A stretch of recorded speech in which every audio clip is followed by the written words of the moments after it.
Hello, everyone. Good afternoon, good evening, good morning, depending on where you are in the world. I'm Will Schick, excited to be back with you after we took last week off for our American United Statesian Thanksgiving celebration. So everyone was well relaxed, rested. Hope if you were in the States, you had a great holiday weekend. And I'm excited to be back in action with you. So today, we are going to be painting one Colossus. I'm really thrilled to be able to get some paint on this big old fella. And we'll talk a little bit about Colossus, his friend Magic, his sister Magic also comes in the pack. But we're just going to jive, have some fun, do some painting. I have not actually painted since over a week now because holiday stuff got in the way and I just didn't have time to do it. So I'm going to kick the rust off in front of all of you and we're going to have some fun and it's going to be great. So with that, let's go ahead and dive right in and get it underway. Boop-a-doop-a-doop-a-doo. Let's remember how to click the buttons. There we go. All right, so here is our Colossus all ready to go and set. I thought for this one I would do there's two different kind of traditional Colossuses, I guess. There's the brighter, like pure yellow, like more primary yellow and primary red version. But I thought I'd do kind of the more older classic, I guess I would say. Version where we go with more like a deep maroon, kind of a brick red, and then more of a yellow ochre. And of course, we'll make sure that Colossus himself is nice and silvery and ready to go. So I'm going to start off with Tindalos Red for my red base, and we're going to go. What's going on? Has Dallas gotten donuts? I don't believe that he has had any donuts today. So already we've come back from break, and we are striking out hard on that. But I don't know. He might have. He might be in the chat right now. He might be able to tell you if he had donuts or not. I know I didn't have donuts, so I'm already upset about this. We need to stop talking about donuts because I had some delicious lunch though, so it's fine. So I hope everyone had a wonderful time over the last week. We missed y'all. Enjoy hanging out, like I said. This definitely is one of the big motivating factors for me to be able to stay on top of my hobbying. There are definitely some weeks where it just doesn't work out. Usually when I am on break and stuff, I'm always like, I'm going to paint so much on this break, and then do the family thing, and you have guests over, and all that stuff happens, and it winds up not quite working. So here we are, getting back into it, remembering how to hold the brush, do all that detail, and of course, dealing with the challenge of the mic stand to keep us on frame. I love the mic stand and I hate it. Definitely makes everything kind of tricky.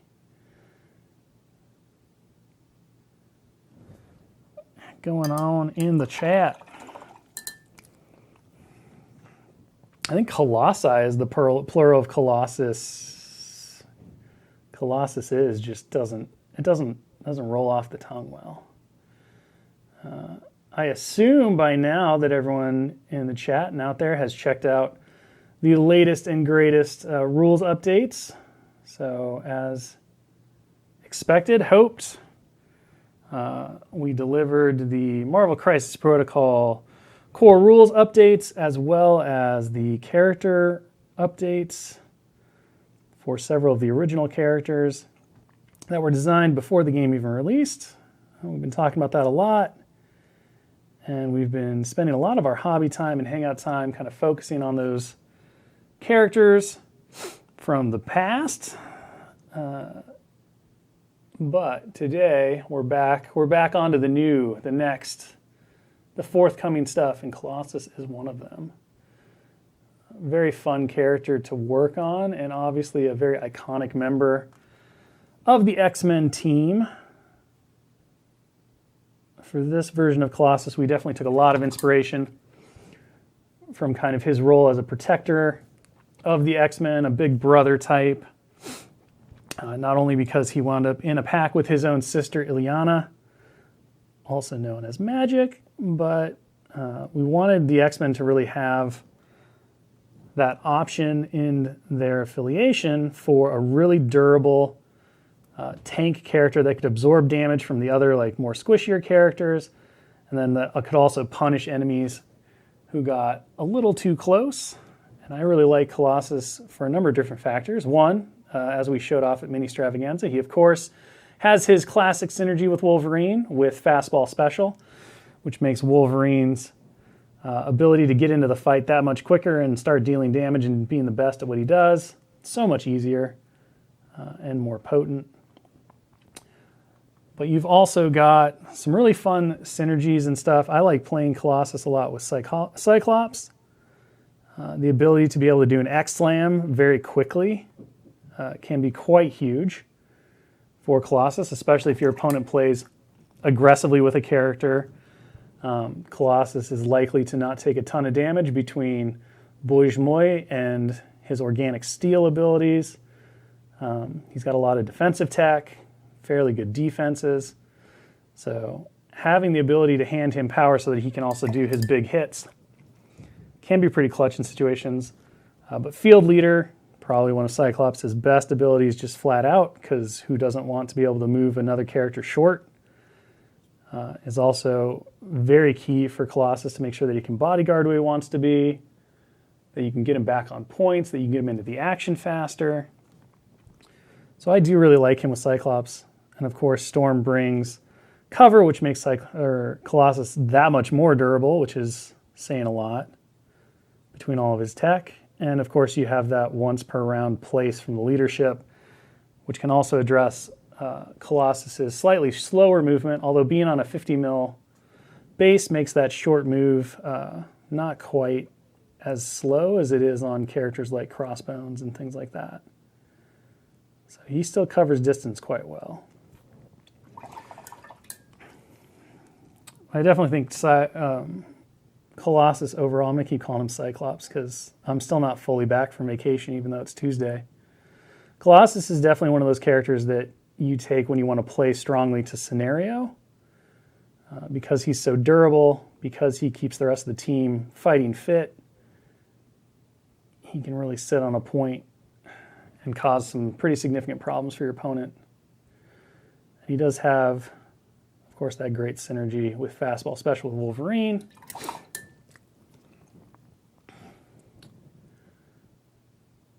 And it becomes pretty difficult when you have a Wolverine in your face and a Colossus like right behind your Wolverine to kind of deal with that two-pronged threat approach.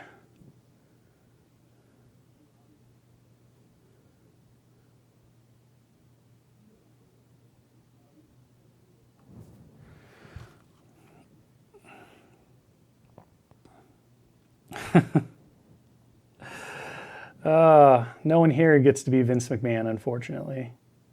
So, I wish. I mean, Josh alone has the power to just come out and do the "you're fired." He does it all the time. It's great. It's meaningless. It doesn't matter for poor Josh. He doesn't have that power, but he's definitely got it like down pat.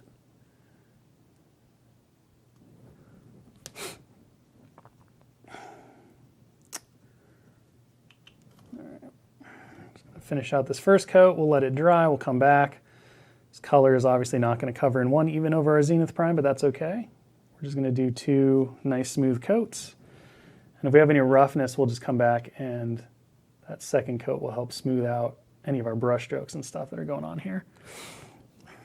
Is the way of the world with a lot of these colors. They don't have perfect coverage. They're always translucent. So if you're new to painting, it's all about that patience and perseverance and just taking your time and letting yourself go over things once or twice to make sure everything goes nice.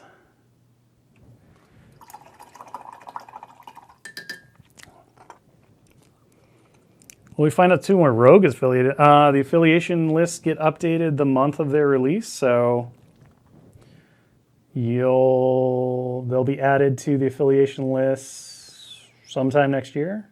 I don't know entirely what the projected date is for Rogue. I know it's Q1, so January, February, March. Provided everything stays on track from the global shipping and all of that. Trying to get everything back on track for global release so that everyone can have their stuff at the same time. Has proved to be an elusive target. But one that is important so that everyone can have all of the cool things at the same time, and we can get our marketing on track and make sure that folks aren't waiting too long. It's tough though. There are definitely circumstances in the world. Oh, it was Will Pagani with a steel chair. That's what it was last week. My God. It's Will Pagani with a steel chair.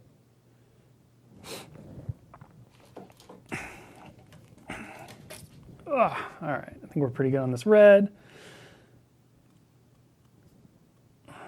Which updated characters I'm most excited to see in the wild? I gotta be honest, I'm pretty excited for all of them.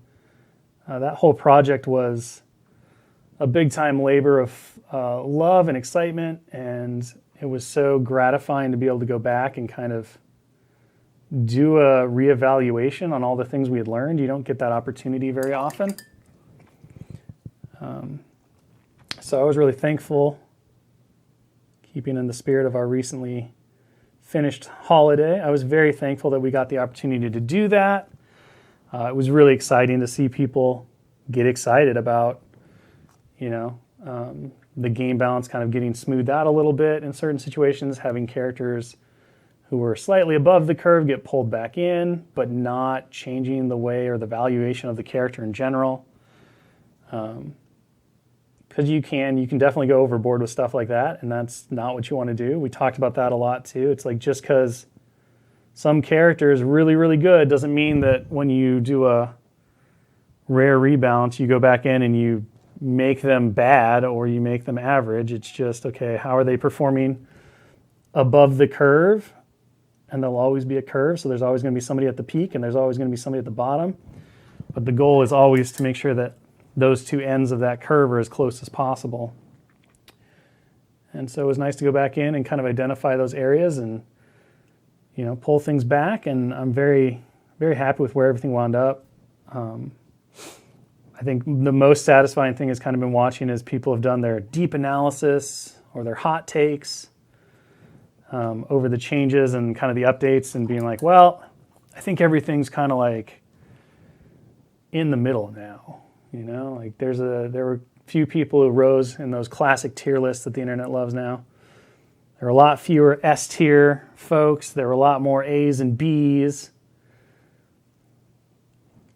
And that's where you want it, right? Not every character should be the go-to for everything. The fun part about roster building and making your list and all of that is that you get to actually decide what you think would be best, and then use your skill and your player acumen to make your plan work. And that's why it's so important that there is that range and that not everything is the same. Because if everything's the same, then there is really no player agency to it. There's no choices to be made. There's no cleverness. And it's the same thing if there are things that are just too far above the curve, because player skill and practice and all that other stuff, luck as well, can only take you so far in that. And it's a fine balancing act to make between all of these different opposing forces. I imagine it's somewhat similar to the mathematical hoops that scientists go through to get things to like launch into space, or figure out the physics of something. You have so many different opposed forces and you have to balance them in certain ways to get a consistent outcome. They're very similar things here, because you can always rely on luck and randomness to keep some things in line. You can always rely on player skill to be a factor in something as well. And then, of course, there's internal balancing and stuff that matters as well to that equation. And it all kind of has to work together and flow seamlessly so that there's predictability, but there's also ways to break that predictability. And it's a fun and slightly chaotic life to live, for sure.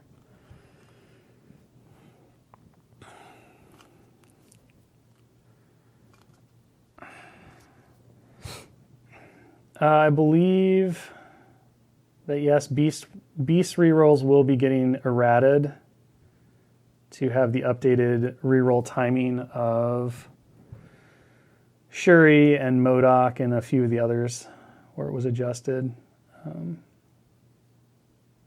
If that didn't happen in the last update, which I'm not entirely sure, I feel like it was supposed to, but it will be occurring soon. He's not supposed to be the only one who doesn't have that wording cleanup and update for sure. All right, got our base of ochre down, and this is, for those who are wondering, Sahara Yellow, which is a nice little ochre color. Do the 3 team tactics cards, including the rival panels box, have new art? They do. They have exclusive different art pulled from some great stuff from the Marvel archives. So all 3 of them have a new look, but of course the same great taste. There's nothing uniquely different about anything besides the art. And then of course you have the fancy foils and some amazing looking new sculpts that you can use to sub in for your classic core box Spider-Man and your Dr. Octopus from the core box. I'm getting quiet because I'm working on just trying to be a little careful around this belt so I don't have to do too much re-cleanup, but I want to get the yellow down before I go back in and do more of the reds. Just because when I get a little sloppy, it'll make it easier on me to go back over the yellow if I have a little yellow underneath. And I can also do some quick 2-brush cleanups if I need to.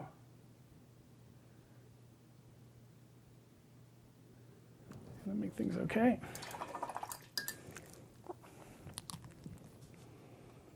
Is Colossus out enough for us to talk about him and the X-Men affiliation, or is it just going to be? I mean, he's a future release in terms of he hasn't officially released to the world. But we're obviously painting him today, so we certainly are here to chat a bit about this boy and the process behind his design and all of that stuff. So if there are questions that want to be asked, you're more than welcome to ask them, and I will answer whatever I think I can get away with, is honestly the answer to that. So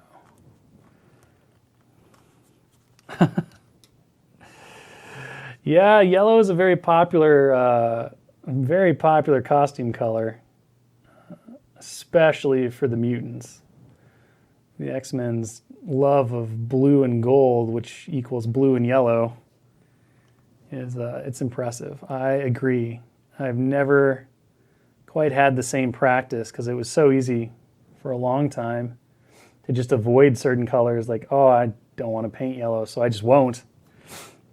And then I finally got the dream of, getting all these classic and iconic comic books, Marvel heroes on the table. And on my painting station, I was like, oh, well, I can't just choose not to do yellow anymore, I guess. So here we go. Let's get wrecked. But it's been a fun process. It's been the same with whites. I talk about this a little bit on different streams, but I've really appreciated the opportunity to be able to get better and push myself in certain ways. And obviously Marvel and the medium there has definitely forced me into learning how to paint yellow and to kind of love it now. And white was another one that I struggled with for a long time, and it's another very common color component for so many of these characters.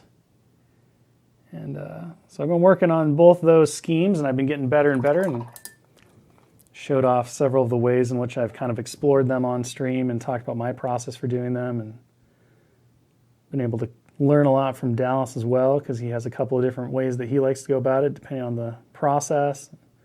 The one yellow color that I haven't done yet is the pink version, though.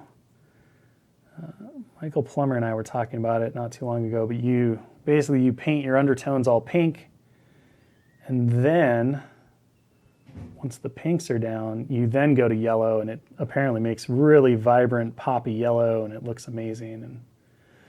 And so I'm very interested in trying that on something someday, but I haven't done that. I did do the purple undertoning for yellow, because obviously purple is such a great shade for yellow, which also makes a great shade for gold. Did that on my crystal after watching Dallas do it on stream, and that turned out pretty neat and was definitely a fun experiment. So it's been nice to just be able to kind of artistically explore and be like, this guy doesn't have to look like this girl and that alien, so let's just try to make a different red. Let's mix a different color here.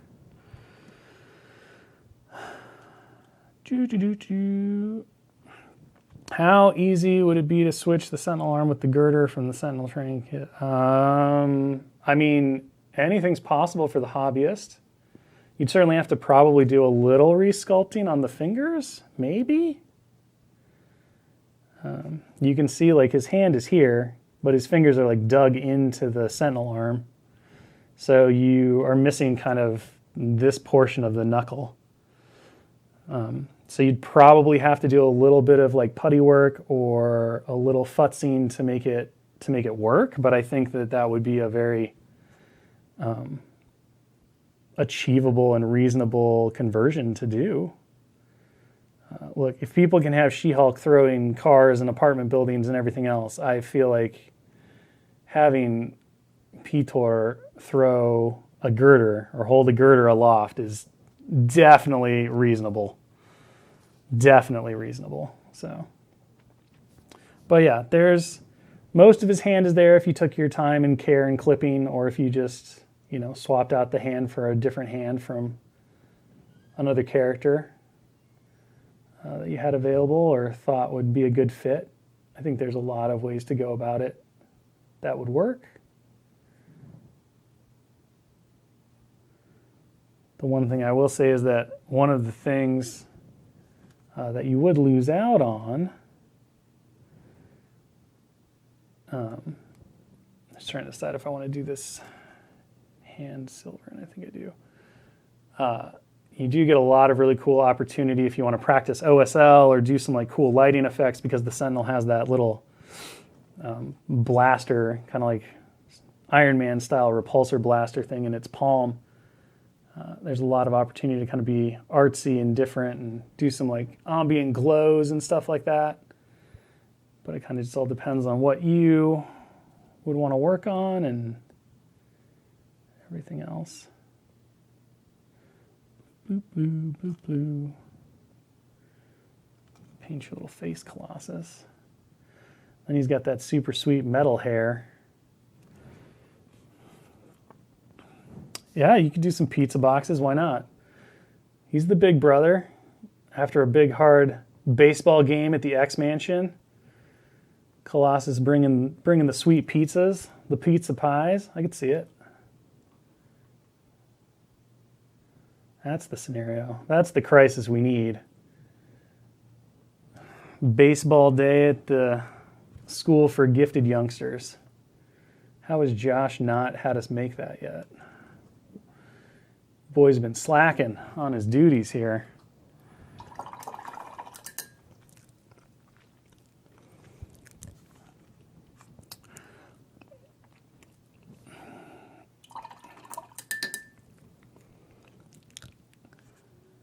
All right, what do we got here? Luke Cage and Colossus, or Colossus and Steve Rogers? Well, I think each one of them has a really great role to fill, and it kind of depends on, are you playing Avengers? Steve Rogers has a whole lot of value beyond just being a bodyguard and a durable character. Are you playing Uncanny X-Men or X-Force? I think you're going to definitely want Colossus over a Steve Rogers or even a Luke Cage, especially if you're looking at that 4 slot. Important to remember that Colossus, as an X-Force character, can play and be benefited by cat and mouse. So if you want a much more aggressive, like Colossus style of play, is that the one? That's the one, I think. The one that, it's cat and mouse. The one that allows for the forward deployment effectively for an X-Force character. So and then Luke Cage, of course, he's at the 3 cost. Not as durable as Colossus, but comes in at that bargain 3 level. So you're not going to get probably quite as much out of Luke Cage. Now in Avengers or Defenders, I can't imagine taking a Colossus probably over Luke Cage in either of those affiliations, personally. But if you just love Colossus and you want to see him like on your favorite super teams, then I don't think he's a bad choice in any of them. So what's your goal? Are you trying to tell your own cool superhero team up story and have something that's effective on the tabletop, but maybe not the most optimal thing ever? I don't really think you're going to have a bad draw with Colossus being there. And certainly Colossus benefits a lot from Steve Rogers' leadership, as everyone does, because all of his durability and his bodyguards become cheaper. Boige Moy goes down in cost, which gives him extra defense on his healthy side. Bodyguard goes down in cost, which is called Big Brother for Colossus. So he loves being as part of it. He's a really great fit for Avengers if you want a tanky character.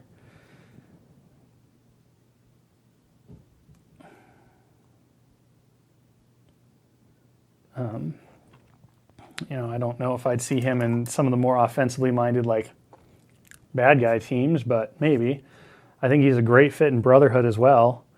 If you want to relive those times after Fatal Attraction when he swapped sides for a while and fed Magneto soup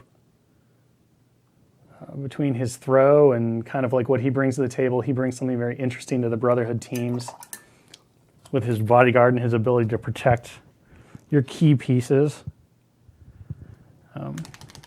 So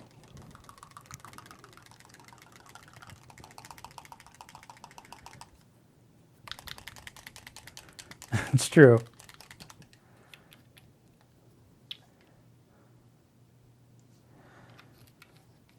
Fastball Special does not gain him power, that is true. It also doesn't cost him an action, though.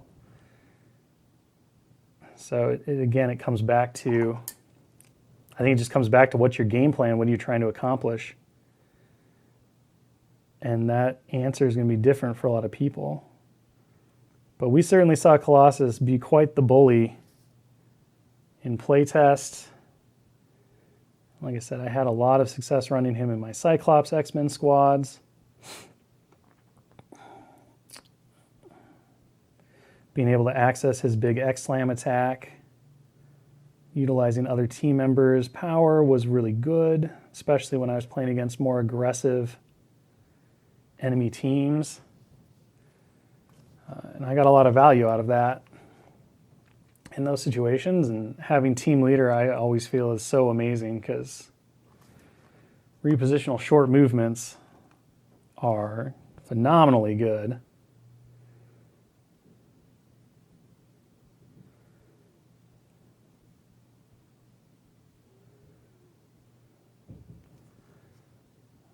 But everyone's experience is going to be slightly different, and what you find valuable versus somebody else is going to kind of come down to play style and the people you play with, the way your local community plays. And we go back to talking about that initial discussion when we were talking about the rebalanced characters and all of the various tensions and pulls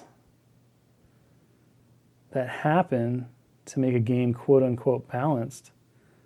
So much of it is even outside of a developer's ability to truly control.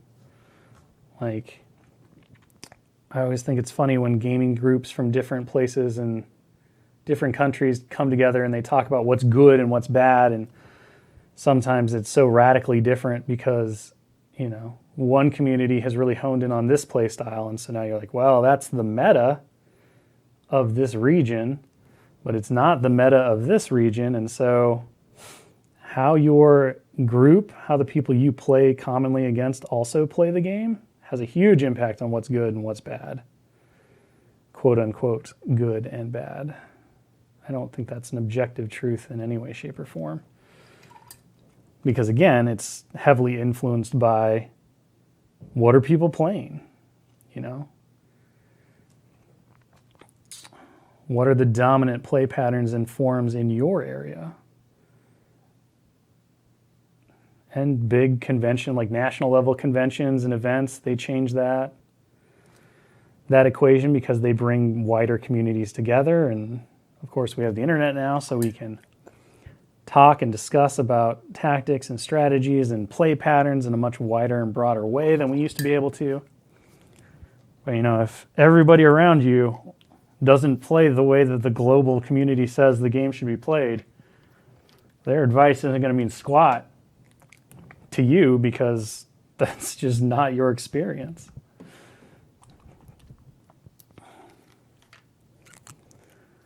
I used Tindalos Red to start, and now I'm using Tindalos Red, and I'm going to mix in a little bit of Mayhem Red, all from Scale, to kind of bring up my red highlights here. And then for the metallics, I used Black Metal from Scale to start, and I'll use a little bit of Thrash Metal for some highlights and everything. I don't think just because of time I'm not going to do a black wash over this guy because that would take too long to dry, and I do kind of want to get a little further than normal on him, so I'm just going to highlight up the metallics with Thrash Metal, and then I'll go back through because he's got these nice deep separations between his bands, his organic steel bands. I'll probably just go back through and dark line those, and then that'll do pretty much the same thing as a wash would have done. But I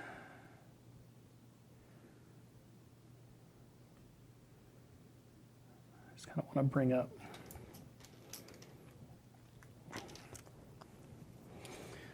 to bring up this red now. So I'm going to blend out a little bit of highlights on the red. Call it good.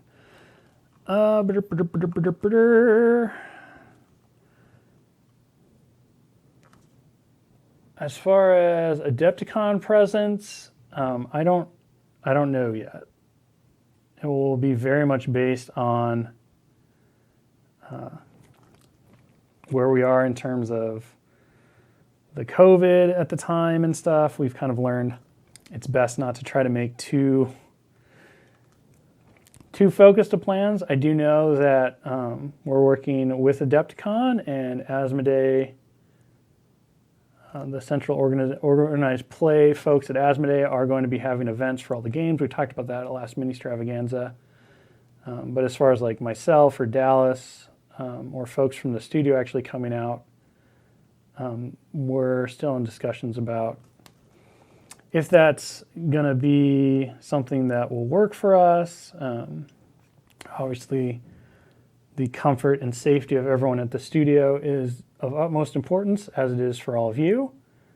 So it does kind of come down to how everybody feels and, are they comfortable with going to a convention? And that's a personal choice that we obviously want to honor and make sure that we're taking into account as well. So there will be events, and we have some very cool stuff planned for Adepticon that will be run there.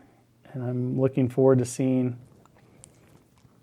the results of all of that, and I am definitely sad to continue to live in a world where we don't get to hang out in person as much anymore, but we'll see. More information on all of that stuff will be forthcoming as we get closer to the event, and as we have cool things to report and what to expect, we'll let you know.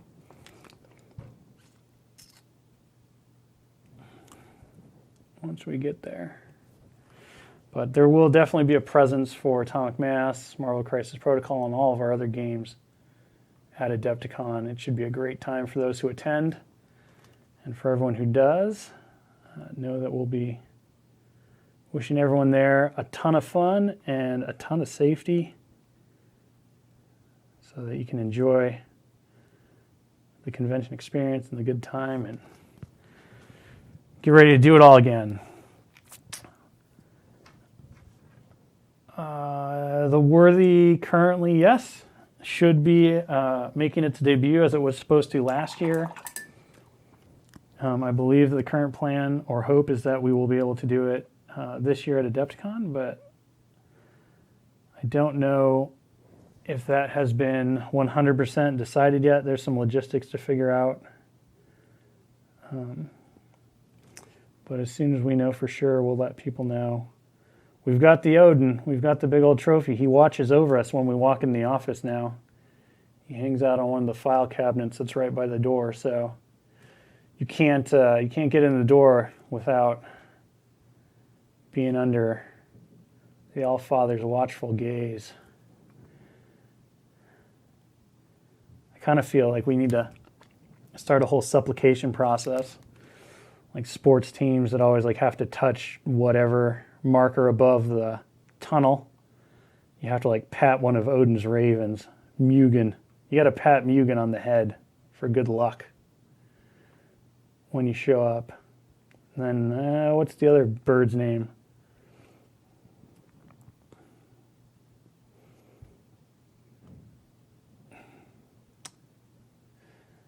Mugen and it's not Fugen. I want to say it's Fugen, but I know that's wrong. Hunin and Mugen, maybe? I could be completely off base. It's been a long time since I've checked into my Norse mythology. I know the ravens have names. And I feel like I'm close to right, if not correct, but we pat the ravens. Pat Odin's ravens for good luck becomes the ritual for entering the office. Maybe I'll just tell visitors that anyway, and they'll have to do it.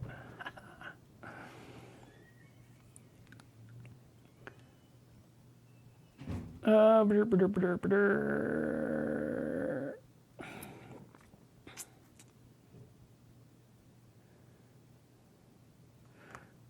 just going to finish out my reds here.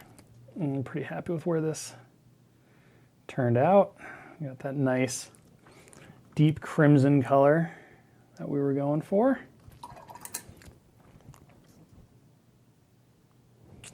What else we got? Yeah, okay, so I wasn't too wrong. How did I do the chrome? Are you talking about his metallic? It's right now it's literally just a base coat of Scale 75's black metal. So we're gonna punch it up a little bit here next, once I finish with my red highlighting. And then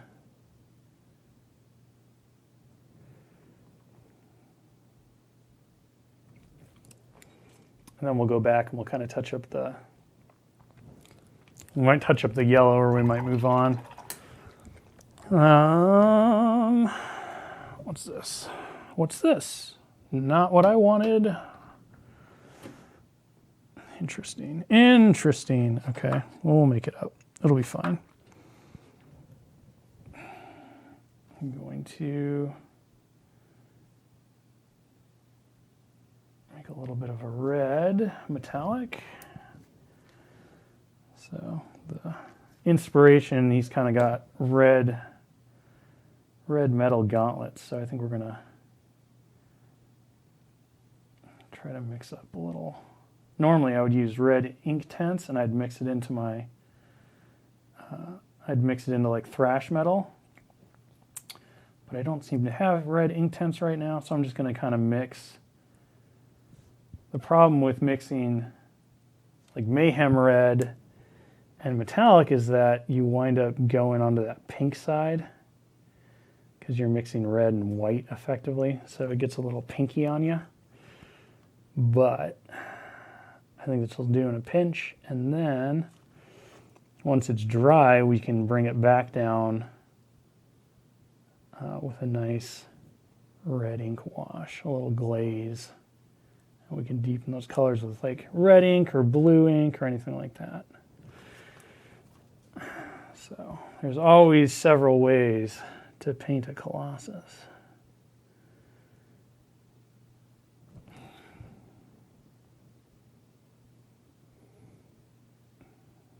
All right, what other questions do we have here? Any updates on a release schedule? Still Q1 2022. That is the global release date. That is when everyone in the world is supposed to get them all at the same time. That our hope was Again, working with kind of the global shipping crisis and how everything is very different based on region. We're trying very hard, along with the fine logistical shipping folks at Asmodee, to get back on to a global release schedule that is reliable, or as reliable as we can make it, which again, unfortunately, there's a lot outside of our thing. But that Q1 2022 is definitely when we feel the most confident that we'll be back on global releases, and hopefully, as we get the kinks shook out from all of the COVID craziness, everyone will get back on board and we'll stop having these little whoopsie surprises that add to the challenges of getting everyone back on the same schedule. But, mistakes happen. That's life. You just clean them up, move on, like painting. The mistake just becomes part of the art.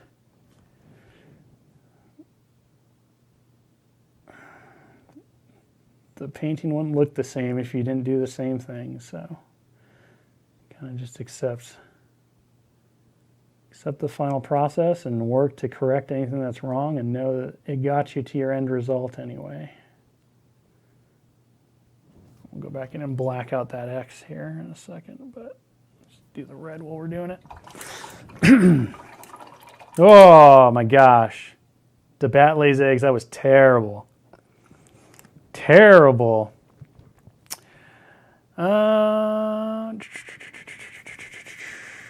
Is Phantom X a character yet? Not in the game. He's certainly a character in other things, but no, there's no Phantom X. Although, whoops, that was the wrong color. Oh well, it's fine. We need this one too. So now we're just going to go in with our thrash metal. We're going to pick out these metallics a bit better as we kind of move along. So my goal here is I'm just going to go back to my old edge highlighting days. And I'm going to try to carefully paint my highlights without covering all of my base coats.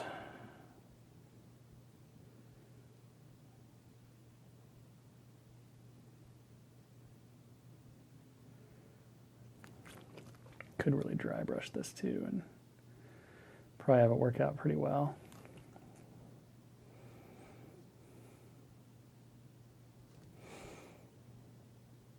I'm just going to give that hint of shine here. A little glimmer and glisten.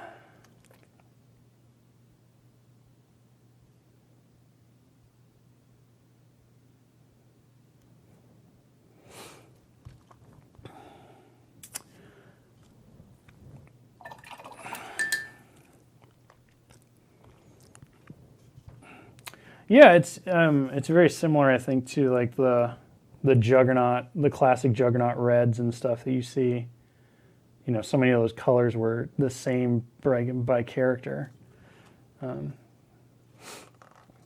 that deep maroon crimson, like any kind of brick red, I think will work. Tindalos red from Scale is certainly very close to kind of being a classic brick red, but every line should be able to give you something, and then kind of find a nice, more saturated primary red, like leaning towards primary, but not completely primary. Like Mayhem. Mayhem red has become one of my favorite kind of like reds to mess around with, because it's got enough blue in it that it's not cartoony, but it's still saturated enough to look really nice and vibrant, which is absolutely something I want for kind of my interpretation of Marvel Comics. I like to lean a bit more on that colorful, high saturation, poppy style, even when doing darker colors.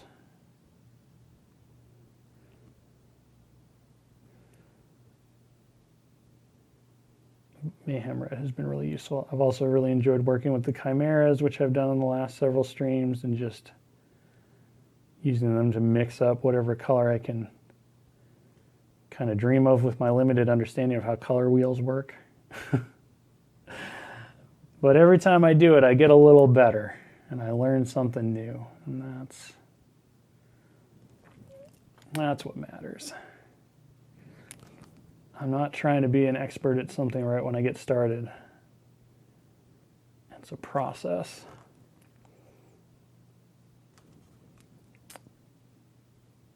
A process of continual improvement.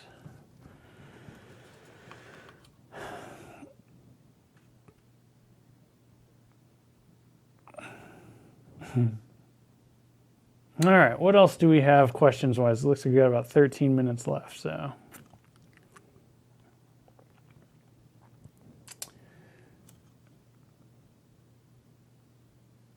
Just working out. We talked a little bit about Colossus versus the other bodyguard characters. Sad nobody threw in a Koye. I remember way back when somebody had a great hot take that made me cackle so hard for a while when I read it, and it was like, why would anyone take Captain America over Okoye? She's 2 points and he's 4. And I was like, well, just in general, he's double the points, but he does a lot more things. I was like, I think in context, in a different context, or in a more specific context, you could definitely talk about that, right? Like, why would I take Colossus at 4 over Luke Cage at a 3? Well, what are you looking for? But just in a vacuum, saying that a threat 4 is fundamentally not worth a threat 2 because the threat 2 is cheaper, it's like, but are we just going to ignore everything else? If all you want is bodyguard, then maybe the threat 2 is the way to go. However, characters are far more than just a single ability on their card. So maybe a bit of a deeper discussion is necessary here. Or maybe not. I don't know.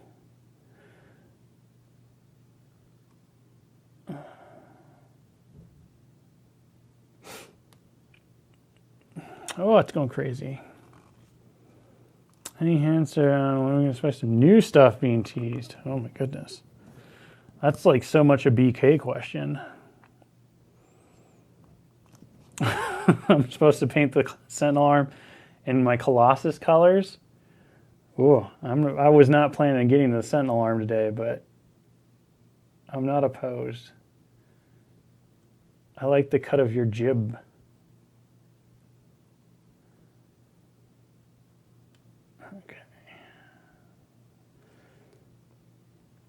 I definitely want to do some cool ambient lighting, I think, on his face. That would be really neat. But I don't think that's going to happen in the time that we have available here, so. Oh. BK's in there telling people not to tune out on social media before the end of the new year.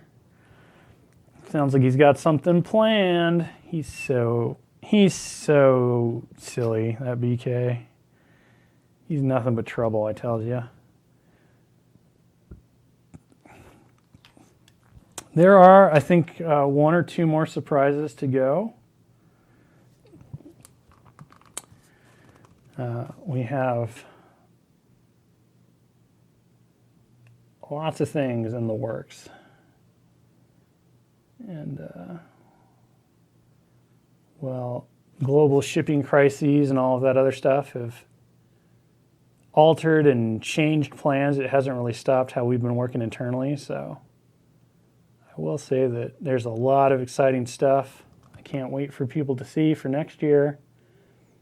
And there's even more exciting stuff for the year after that and the year after that.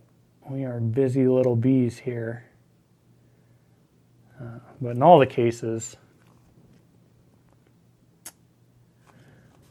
everyone is very excited for all of you in the community to be able to take a look at it. And hopefully there will be a few things that'll happen that'll make you have that oh wow moment, totally unexpected and yet very excited. And then, you know, maybe there'll be some things of, it's about time they finally did this. What's wrong with them? But even then, we might still surprise you. Who knows? I don't really care if you're surprised, just as long as you're having fun. That's the point of all of it. To have fun, to improve skills, and to just kick back and cut out some of the nonsense of the world and enjoy the ride that is life.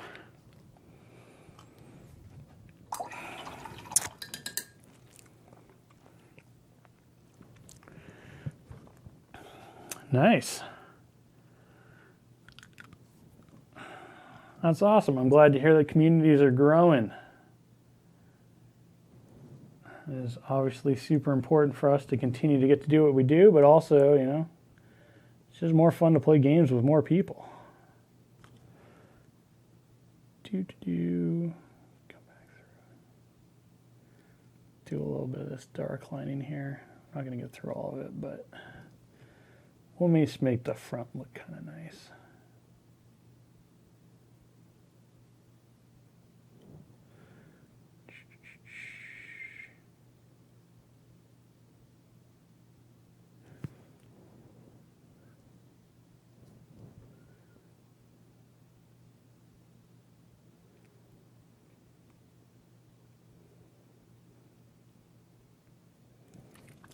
Get that.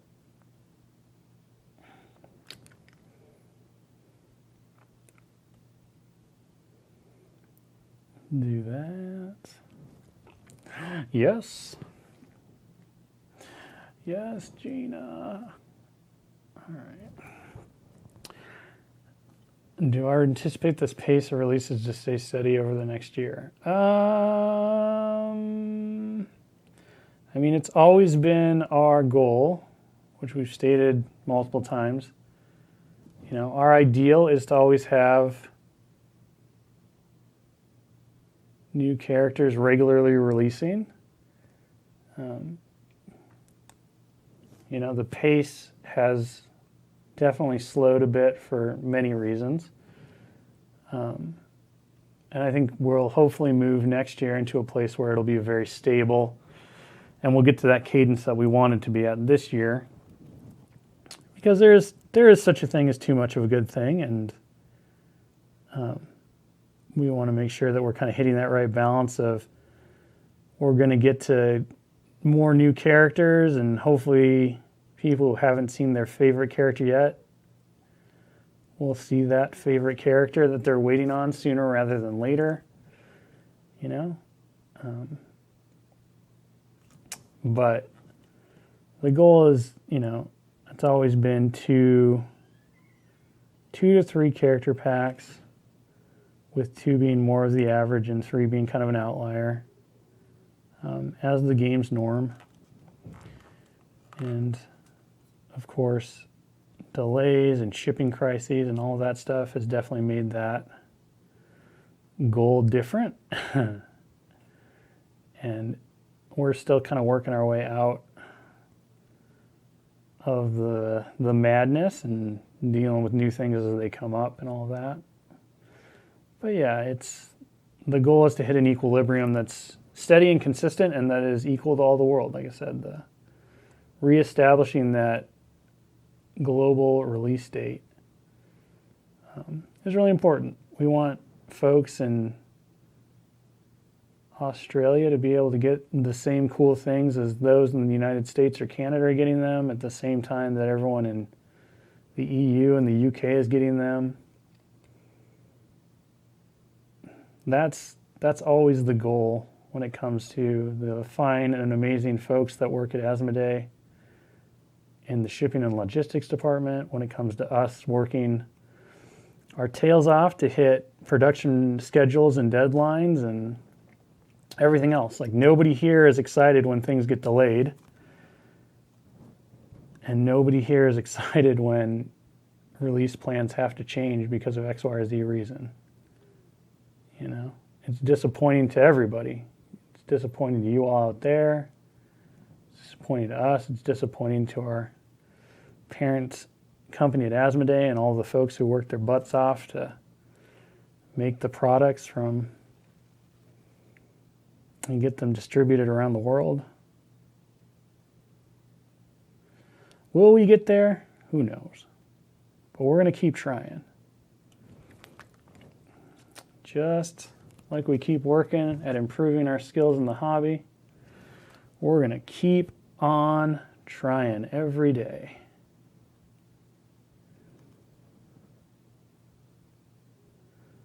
To get things back to the way that we wanted them in the first place. And then improve on those things. I think that's the most frustrating part, is like, I don't care where you are in life or anything else. It's tough when you can't improve because you're too busy playing catch up on things that happen that were outside of your control. But that is also the process of life. Kind of rolling with the punches from time to time, making it work. All right. I'm very happy with this. We got like 2 minutes left.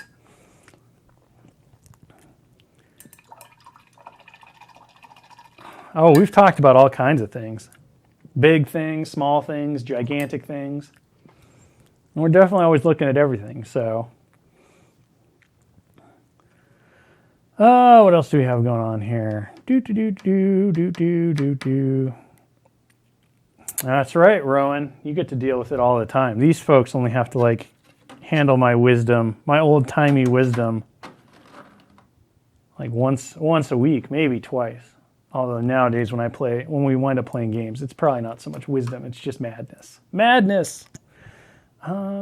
Okay, well, I think I'm very happy with where we turned out. We didn't get the Sentinel arm done, but you can kind of see we got our crimsons done. Our metallics are looking pretty good. I definitely want to do a red wash and probably a little mix of blue and red over this metallic here to kind of deepen it up, make it fit a little better, but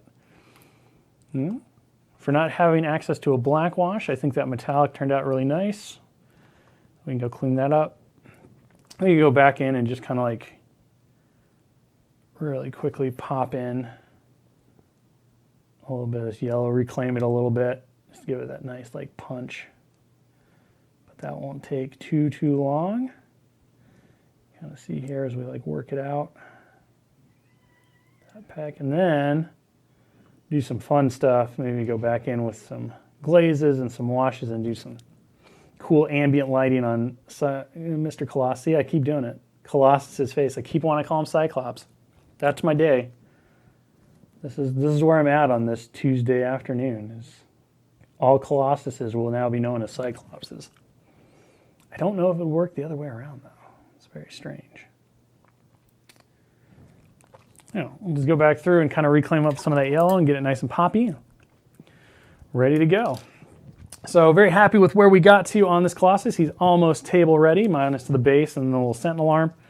And we did that in a little under an hour. So hopefully your Colossuses, I like Colossuses better, but Cyclopsis is pretty good. Has inspired you. You're excited to see this character hit the table. I know that I can't wait to get mine on the table and with my X-Men. Thank you so much for joining me. Be sure to check back tomorrow. Dallas Kemp is going to be back with some Star Wars painting action. And then on Thursday, we're going to be having a Marvel Crisis Protocol game, showdown between two staffers. I'm not entirely sure who's going to be on that one yet, so tune in tomorrow and we might have more info. But it should be a good week. And then, of course, we'll be back next week. All of these streams will be at 1 p.m. Pacific, so tune in tomorrow, 1 p.m. Pacific. Thursday, 1 p.m. Pacific, and then you can join us back here for more Marvel Crisis Protocol hobby action with Dallas Kemp at 1 p.m. Pacific next week. Till then, take care, folks, be good to each other, and I will see you on the next one.